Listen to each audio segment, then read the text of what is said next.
Across Australia, more than 700,000 people now rely on a support worker showing up at their door, a plan manager processing an invoice, or a therapist ticking a box in a funded plan.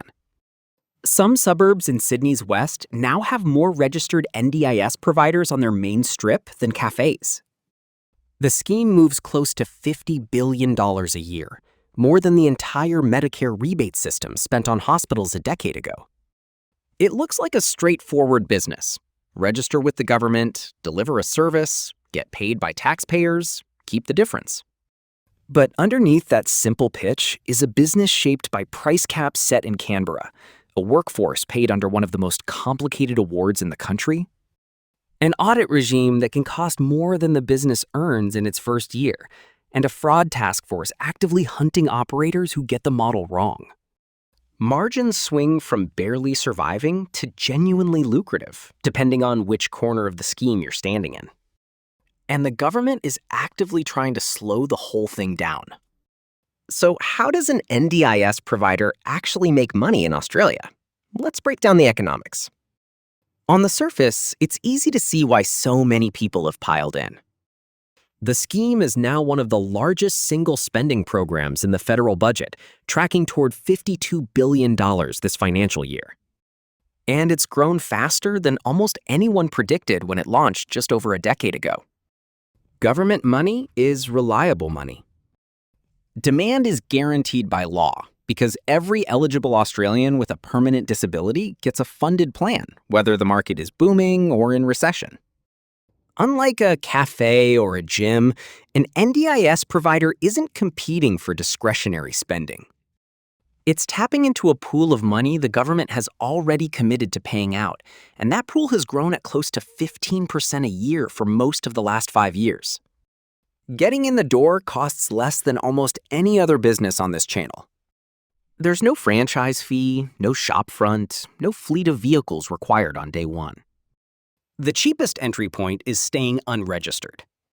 You can start taking on self-managed clients with little more than an ABN, a laptop, and personal insurance for well under $2,000 all in. Sit in the middle, and you're looking at becoming a registered provider, offering lower risk supports, which means a verification audit costing somewhere between $900 and $1,800, public liability cover running $1,000 to $3,500 a year, and policy and procedure documentation that either costs another $1,000 to $1,500 to buy off the shelf or takes weeks to build yourself. At the premium end, providers offering higher risk supports like personal care, complex behavior support, or supported accommodation need a full certification audit, which starts around $3,000 and climbs past $12,000 for larger, more complex operations. Plus a midterm audit 18 months later that can run another $1,000 to $6,000. A realistic all-in launch budget for a small registered provider sits somewhere between $5,000 and $20,000. The hidden cost almost nobody prices in up front is worker screening. Every staff member in a risk-assessed role needs an NDIS worker screening check through their state authority. And multiply that per head across a growing roster, and it adds up fast, on top of the compliance systems needed just to pass the audit in the first place. This is where the video earns its Australian label, because the regulation is the actual business model. To operate at all, you register with the NDIS Quality and Safeguards Commission, which assesses you against the NDIS practice standards and requires ongoing audits rather than a one-off tick and forget. The single most restrictive quirk in the system is the split between registered and unregistered status. Roughly 70% of participants have their funding managed by the National Disability Insurance Agency directly, and only registered providers can be paid from that pool. Stay unregistered, and you're locked out of the majority of the market, no matter how good your service is. On top of that sits the standard business tax load every Australian operator carries: an ABN, GST registration once turnover crosses $75,000, a 30% company tax rate, And if you employ staff, award obligations under the Social, Community, Home Care, and Disability Services Award, which sets minimum pay rates, penalty rates, and travel allowances that most first-time providers underestimate badly. There's no separate NDIS-specific levy on top of that, but there is something arguably more powerful. The government sets the actual price you're allowed to charge. Every core support category has a capped hourly rate published in the NDIS pricing arrangements.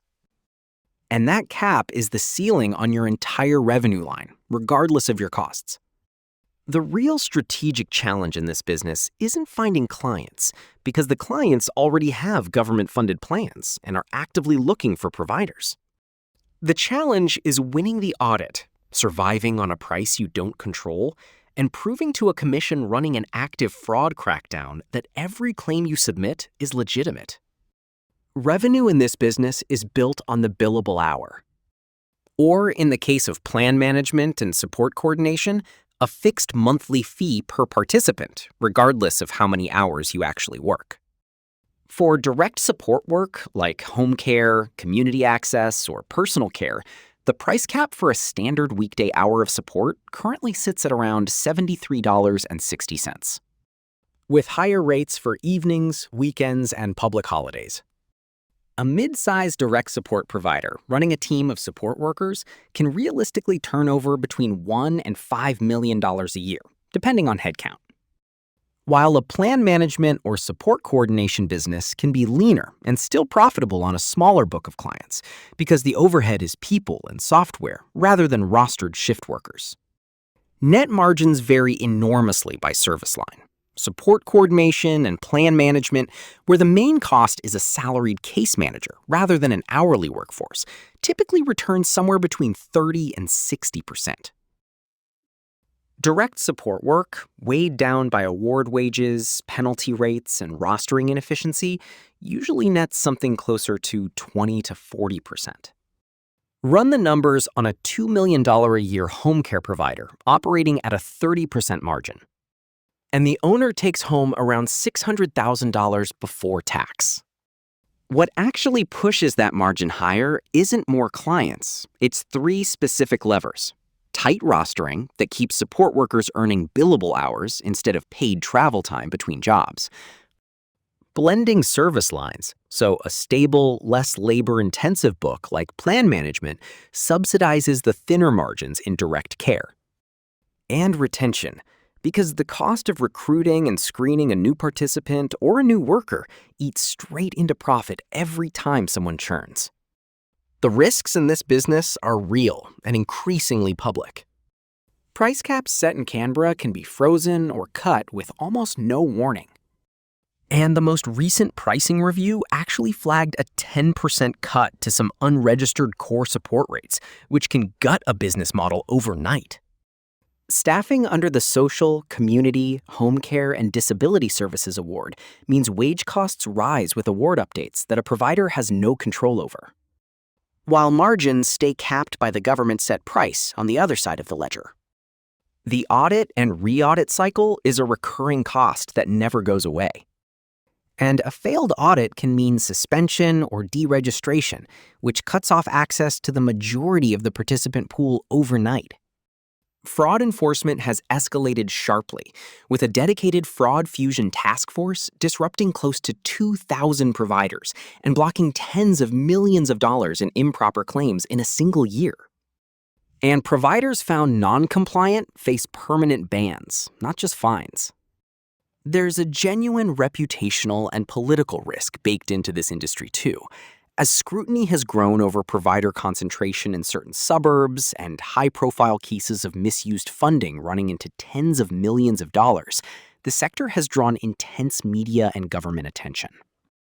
And the government has explicitly set a target to slow the scheme's growth to 8% a year, down from over 20% at its peak, which means the total pool of money this entire industry depends on is deliberately being throttled. And unlike a shopping center or a cattle station, your customer relationship sits inside a highly personal, often vulnerable context. where a single serious incident can end a business through regulatory action long before it shows up in the financials. So, does an NDIS provider actually make millions in Australia? What's genuinely true is that this is one of the few service industries in the country with government-guaranteed demand, low physical capital requirements, and margins that can rival professional services when the model is right. But you're not trading complexity for simplicity. You're trading market risk for regulatory risk. Instead of worrying about whether customers show up, you're betting your entire revenue line on a price the government sets, an audit you don't control the outcome of, and a workforce award that can move against you at any time. The providers that actually succeed aren't the ones who registered fastest or scaled headcount hardest. They're the ones who built compliance into the business from day one, instead of bolting it on after the first audit, and who treated the government price cap not as a ceiling to resent, but as the one fixed number they could actually plan an entire cost structure around. Across Australia, that support worker still shows up at the door every morning, funded by a system that's grown faster than anyone expected, and is now working just as hard to slow itself down.